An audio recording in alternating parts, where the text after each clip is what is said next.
എങ്ങനെ അനു ഓർമ്മിക്കപ്പെടണം എന്നാണ് വിചാരിക്കുന്നത്? How you want yourself to be remembered? ഇല്ല, അത് ഞാനിപ്പോ ഉർവശി ചേച്ചീനെ ഓർക്കുന്ന പോലെ ഓർമ്മിക്കപ്പെടണം. പക്ഷെ അത്രത്തോളം നല്ല ക്യാരക്ടേഴ്സ് ഒന്നും കിട്ടും എന്നൊന്നും ഞാൻ കരുതുന്നില്ല. അത്രയും നല്ല അല്ലെങ്കിൽ അങ്ങനത്തെ ഒരു കൈൻഡ് ഓഫ് മേക്കിംഗ് ആണോ ഇപ്പൊ ഉള്ളത്, അങ്ങനത്തെ ഒരു കൈൻഡ് ഓഫ് സ്ക്രിപ്റ്റ് ആണോ നമ്മളിപ്പോൾ ചെയ്യുന്നത് എന്നുള്ളതിന് അത് ഞാൻ ഒരിക്കലും അല്ല എന്ന് പറയും.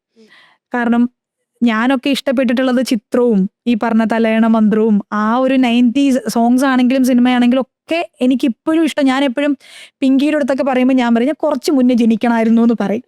ഞാൻ എപ്പോഴും പറയും അങ്ങനെ. അവരുടെ കോസ്റ്റ്യൂം ആണെങ്കിലും ഔട്ട്ലുക്ക് എങ്ങനെയാണ് അവർ ക്രിയേറ്റ് ചെയ്തെടുക്കുന്നതൊക്കെ ആണെങ്കിലും എനിക്ക് ഇഷ്ടപ്പെടുന്നതൊക്കെ അതാണ്.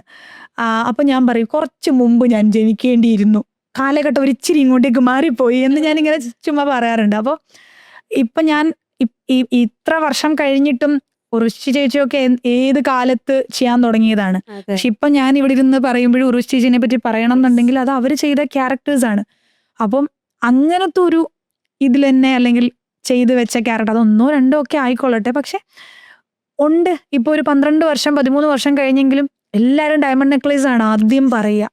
അപ്പൊ അത് ഞാൻ എനിക്ക് വേണ്ടിയിട്ട് കിട്ടിയ ഒരു സംഭവമാണ്. ഏതില്ല എന്ന് പറഞ്ഞാലും ഡയമണ്ട് നെക്ലേസും ചന്ദ്രേട്ടൻ എവിടെയും എല്ലാ ആൾക്കാരും മഹേഷിന്റെ പ്രതികാരത്തിൽ തേപ്പാണെങ്കിൽ പോലും എപ്പോഴും എന്നെ അതിൽ ഏറ്റവും കൂടുതലാണ് ഡയമണ്ട് നെക്ലേസ് എന്ന് പറഞ്ഞ എൻ്റെ ആദ്യത്തെ സിനിമ. അതിപ്പോഴും ആൾക്കാരുടെ മനസ്സിലുണ്ട്. എവിടെ ചെന്നാലും അതിനെ പറ്റിയിട്ട് അരുണേട്ട ഐ മിസ് യു ആണെങ്കിലും പറയിക്കാത്ത സ്റ്റേജുകൾ ഉണ്ടാവാറില്ല. ചന്ദ്രേട്ടൻ എവിടെയാന്ന് ചോദിപ്പിക്കാറുണ്ട്, ആരും വിടാറില്ല. അപ്പൊ അത് എനിക്ക് ചെയ്യാൻ പറ്റിയ, പക്ഷെ അതുപോലത്തെ ഒരു ക്രിയേഷൻ ഇനി ഉണ്ടാകും എന്ന് ഞാൻ ഉദ്ദേശിക്കണമില്ല. തൊട്ട് മുമ്പത്തെ ഇന്റർവ്യൂസിലൊക്കെ ഞാൻ പറഞ്ഞു, പ്രിൻസ് ആൻഡ് ഫാമിലി കണ്ടപ്പോൾ കഥ എന്തായിക്കൊള്ളട്ടെ, അവരിപ്പോഴത്തെ നമ്മുടെ യൂട്യൂബ് അല്ലെങ്കിൽ വ്ളോഗിങ് അതൊക്കെ കാണിച്ചിട്ടുണ്ടെങ്കിലും അതിനുള്ളിൽ നമ്മളൊരു ഫാമിലീനെ കണ്ടു. കുറേ വർഷങ്ങൾക്ക് ശേഷം ഒരു അച്ഛനും അമ്മയും അനിയനും അനിയത്തിയും ഒരു വീട്ടിൽ താമസം, ഒരു ചേട്ടൻ അതിന്റെ പ്രാരാബ്ധം, അനിയത്തി കല്യാണം കഴിച്ചു, അനിയൻ കല്യാണം കഴിച്ചു, ഇങ്ങനത്തെ ഒരു ഫാമിലീനെ കാണാൻ പറ്റി എന്നുള്ളത് കുറേ നാളിന് ശേഷം പിന്നെ കണ്ടത് തുടരുമിലാണെങ്കിലും കണ്ടു. എത്ര നാളിന് ശേഷമാണ് അങ്ങനത്തെ ഒരു ബിന്ദു പണിക്കർ ചേച്ചിയൊക്കെ കുറേ നാളിന് ശേഷം അങ്ങനത്തെ ഒരു വേഷത്തിൽ കണ്ടപ്പോൾ ഭയങ്കരമായിട്ട് സന്തോഷം തോന്നി എന്ന് പറയും. പക്ഷെ ഇപ്പോഴത്തെ ആൾക്കാരുടെ തോട്ട് പ്രോസസ്സും എല്ലാവരും റിയലിസ്റ്റിക് ആയപ്പോൾ എല്ലാം എന്തൊക്കെയോ മാറിപ്പോയിട്ട് ഞാൻ എപ്പോഴും പറയും, കുറെ ആരൊക്കെയോ സിനിമയിൽ പാട്ട് ഡാൻസ് എന്നൊക്കെ പറഞ്ഞപ്പോൾ എവിടെയോ ആരോ ഇങ്ങനെ പറയുന്നേട്ട്, എന്തിനാ ഡാൻസ് ചെയ്യണേ, റിയലിസ്റ്റിക് അല്ലേ, നമ്മൾ യഥാർത്ഥ സിനിമയിലോ അല്ലെങ്കിൽ യഥാർത്ഥത്തിൽ നമ്മൾ പ്രണയിക്കുമ്പോൾ ആരാ പാട്ട് പാടണേ, ആരാ ഡാൻസ് കളിക്കുന്നത്, റിയലിസ്റ്റിക് ആവേണ്ടതെന്ന് ചോദിച്ചു. എന്നാൽ പിന്നെ നിങ്ങൾക്ക് അങ്ങ് വീട്ടിൽ ഇരുന്ന് റിയലിസ്റ്റിക്കായി ജീവിച്ചാൽ പോരെ, എന്തിനാ നിങ്ങൾ സിനിമ ചെയ്യണേ? സിനിമ എന്ന് പറഞ്ഞു കഴിഞ്ഞാൽ എന്റർടൈൻമെന്റ് ആയിരിക്കണം. 150 രൂപ കൊടുത്ത് പോയിരിക്കുമ്പോൾ അടുത്ത് ചിരിക്കാനുണ്ടാവണം, കരയാനുണ്ടാവണം, ഡാൻസ് ഉണ്ടാവണം, പാട്ടുണ്ടാവണം. ആ 2 മണിക്കൂർ നമ്മൾ എല്ലാം മറന്ന് ചിരിക്കാനും കരയാനും സന്തോഷിക്കാനും വേണ്ടിയിട്ടാണ് പോണേ. എന്റർടൈൻമെന്റ് ആണ്. ആ സിനിമാറ്റിക് ക്രിയേറ്റിവിറ്റി എന്നല്ലേ സിനിമേനെ പറയണം. അല്ലാണ്ട് റിയലിസ്റ്റിക് ആണെങ്കിൽ നമ്മൾ വീട്ടിൽ ഇരുന്ന് ജീവിച്ചാൽ പോരെ. നമ്മൾ ബുദ്ധിമുട്ട്, നിങ്ങൾ ഡാൻസ് കളിക്കണ്ട, നിങ്ങൾ പ്രേമിച്ച് കല്യാണം കഴിച്ച് വീട്ടിൽ വെറുതെ ഇരുന്നോ, റിയലിസ്റ്റിക് ആയിട്ട് എന്തിനാ അഭിനയിക്കണേ, എന്തിനാ? എനിക്കതിന്റെ ഇത് എനിക്ക് മനസ്സിലായി. ഇപ്പൊ തന്നെ ഇന്നാളിൽ ഏതോ ഒരു സിനിമയില് മഞ്ജു ചേച്ചിയുടെ പാട്ടാണോ, നമ്മുടെ സമ്മറിൻ ബദ്ലേമിലെ ആന്ന് തോന്നുന്നുണ്ട്, ആ സൈക്കിളൊക്കെ ചവിട്ടി പോണ ചൂളം അടിച്ച് ഇറങ്ങി നടക്കുന്നപ്പോൾ ഞാൻ പറഞ്ഞു, ഇങ്ങനത്തെ ഒരു പാട്ട് ഇനി ഏത് സിനിമയിൽ ഏത് കാലത്ത് വരും?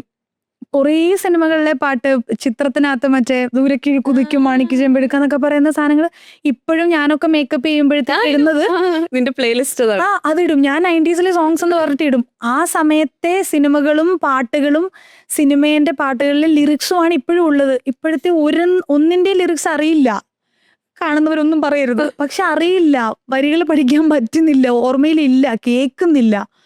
ഇപ്പം എൻ്റെ നമ്മുടെ തന്നെ മേക്കപ്പ് ആർട്ടിസ്റ്റ് ഉണ്ട് അമൽ എന്ന് പറഞ്ഞിട്ട്, അവൻ ഒരു 3 ദിവസം മുമ്പ് അവന്റെ ഇൻസ്റ്റാഗ്രാമിൽ ഇട്ടിട്ടുണ്ടായിരുന്നു 90s പാട്ടുകളെ പറ്റിയിട്ട്. അത് കേട്ടപ്പോഴും ഞാൻ ഓർത്തു, ശരിയല്ലേ ഈ പറയണ. ഇപ്പൊ നമുക്ക് ഏതാണ് ഇപ്പോഴത്തെ പാട്ടുകള്?